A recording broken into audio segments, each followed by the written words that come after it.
वज़ीर आज़म Tayyip Erdogan ने इंतखाबात में अपनी पार्टी की कामयाबी को जमहूरियत, इस्तेहकाम और अमन की फतह करार दिया है। खतीर सरमाए से होने वाले ये इंतखाबात तुर्क हुकूमत के बकौल इस बात के गम्मास थे कि तुर्की एक मजबूत होती जमहूरियत है। खित्ते और आलमी स्टेज पर तुर्की के बढ़ते हुए असर की तरह तुर्क मईशत भी 2010 में 7.3% की रफ्तार से बढ़ी।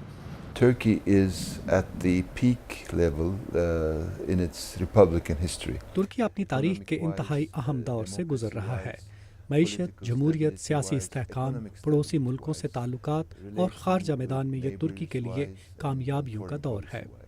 माहिरीन का कहना है कि अगर हुक्मरान जस्टिस पार्टी को इंतखाबात में 2/3 अक्सरियत हासिल हो जाती तो उसके लिए तुर्की के आइन में तब्दीली करना आसान साबित होता, जो 1980 की दहाई के इब्तदाई सालों की फौजी हुकूमत ने मुरतब किया था।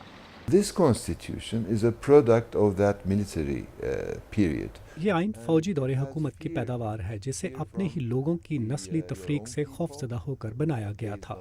अगर हम आइन में तरमीम करके इसे अवामी बना लें तो ऐसे खौफ खत्म हो जाएंगे। तुर्की के हुक्मरान जस्टिस एंड डेवलपमेंट पार्टी के वोल्कन बोस्कर कहते हैं कि आइन में तब्दीली से तुर्क अक़लियतों खुसूसन कुर्दों के हुकूक का तहफ़्फ़ुज़ यकीनी बनाया जा सकता है, जो तुर्की के मशरिक़ में मज़ीद हक़ खुदमुख्तारी हासिल करने की जद्दोजहद कर रहे हैं। Öncelikle bu tek etnisiteye dayalı तुर्क आइन एक नस्ली बुनियाद पर बनाया गया है। उन्हें दीगर नस्ली अक़लियतों के हकूक़ के तहफ़्फ़ुज़ के लिए आइन में तब्दीली करनी चाहिए। तुर्की के कई मसाइल की वजह कुर्दों का मसला है, इसे हल होना चाहिए। तुर्क वज़ीर आज़म पर तनकीद करने वालों का कहना है कि वो तुर्की में सदारती अंदाज की हुकूमत कायम करना चाहते हैं, जिसमें इख्तियारात का मरकज़ उनकी अपनी ज़ात हो। हुकूमत ज़राए अबलाग के इदारों और कारकुनों पर दबाव में इजाफा कर रही है ताकि वो उन पर तनकीद ना कर सके। हिज़्ब इख्तिलाफ के हल्के वज़ीर आज़म एर्दोगान पर तुर्की को उसकी सेकुलर बुनियादों से दूर और एक रिवायती इस्लामी रियासत की तरफ ले जाने का इल्ज़ाम भी लगाते हैं, और तुर्क हुकूमत का कहना है कि ऐसा ऐन अवामी ख्वाहिशात के मुताबिक है।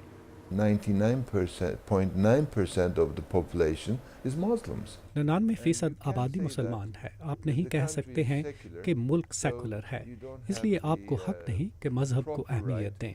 To do what your religion envisages.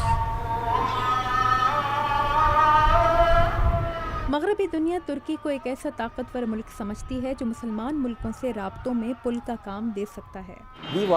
जब हम मज़ीद जमहूरियत की बात करते हैं तो इसका मतलब है कि हम अपने पड़ोसी मुल्कों, खुसूसन मशरिक़ वस्ता में भी मज़ीद जमहूरियत की बात कर रहे हैं। तुर्की के इंतखाबी नताइज यूरोप के लिए ही नहीं, अमरीका के लिए भी अहमियत के हामिल हैं, खुसूसन एक ऐसे वक्त में जब माहिरीन के मुताबिक तुर्की के सरहदी पड़ोसियों, खुसूसन शाम के मामले में तुर्की एक इंतहाई अहम किरदार अदा कर सकता है। हेनरी रिजवेल के साथ ताबिंदा नईम, उर्दू VOA।